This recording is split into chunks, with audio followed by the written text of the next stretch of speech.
Hello everyone, in this video I'm going to discuss the example for function and graph. A function of f is defined by the function fx equals to x squared minus 2x plus with the 3. For the domain, x must be greater or equals to 1. Find the inverse. So before we find the inverse, my advice is to express the function of fx in the standard form, which is by completing the square. So here we have the fx equals to x squared minus 2x plus with the 3, domain x greater equals to 1. So do remember, make sure the coefficient for the x squared is a positive 1. So in here we already have the positive 1. So let's begin with the completing the square. So plus bracket square minus bracket square plus with the 3. So refers to this part, we have negative 2 over 2, or we can say negative 1. We have x minus 1 bracket square. Then we have plus with the 2. So that will be the standard form for the function fx. So let's begin with the find the inverse function of f. Let y is equals to fx. F inverse y is equals to x. So here we have y is equals to x minus 1 bracket square plus with the 2. Express the situation x as a subject. So in here we have y minus 2, then we have the square root, then x minus 1. Why only positive square root? Because the domain said that x must be greater or equals to 1, which is the positive sign. So we can ignore the negative sign. Finally, x is equals to square root of y minus 2 plus with the 1. As we can see that x actually is f inverse y. So we can also express f inverse y is equals to square root of y minus 2 plus with the 1. Now we are interested for the function inverse of f. Means that f inverse x is equals to square root of x minus 2 plus with the 1. So that will be the inverse function for this case. Kali refers to B. Sketch the graph of the f and also the f inverse on the same coordinate axis. So let's begin. Step number 1, we must have the shape. So the coefficient for the x square, or we can say a, is greater than 0. So it is the U shape. Second step is to find the xy intercept. Y equals to 0.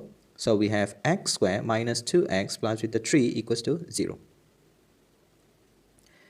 Making use of the discriminant. So b, we have negative 2 bracket square. Minus 4, we have the a 1 and the c is 3. 4 minus with the 12. And we notice that we have negative 8, which is less than 0.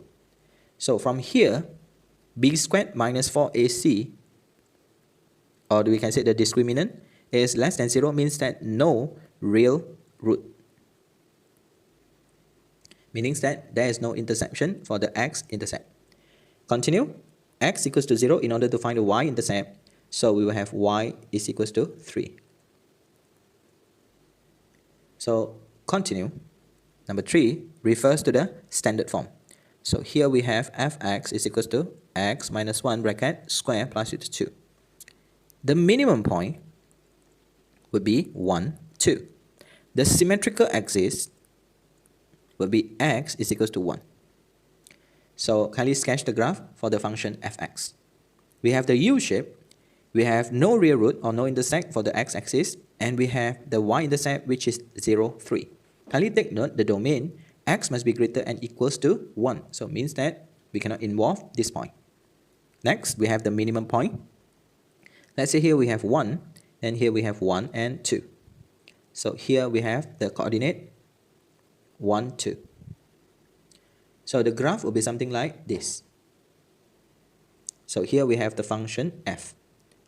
So we have y-axis, x-axis.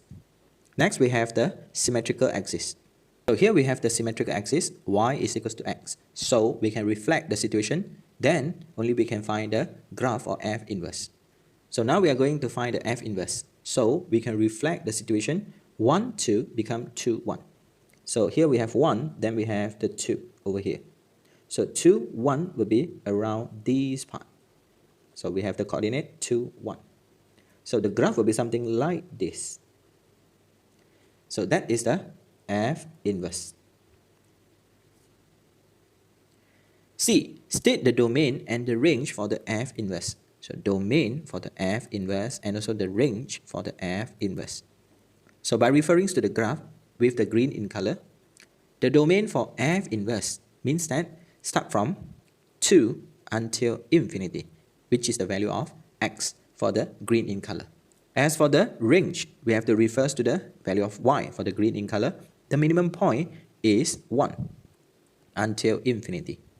So for the extra information, actually the domain for the F inverse is equals to range for F. And for the range for F inverse actually is domain for the F. If you are new here, kindly consider subscribing to this channel and share this video to your friend. Thank you so much for watching this video. Bye.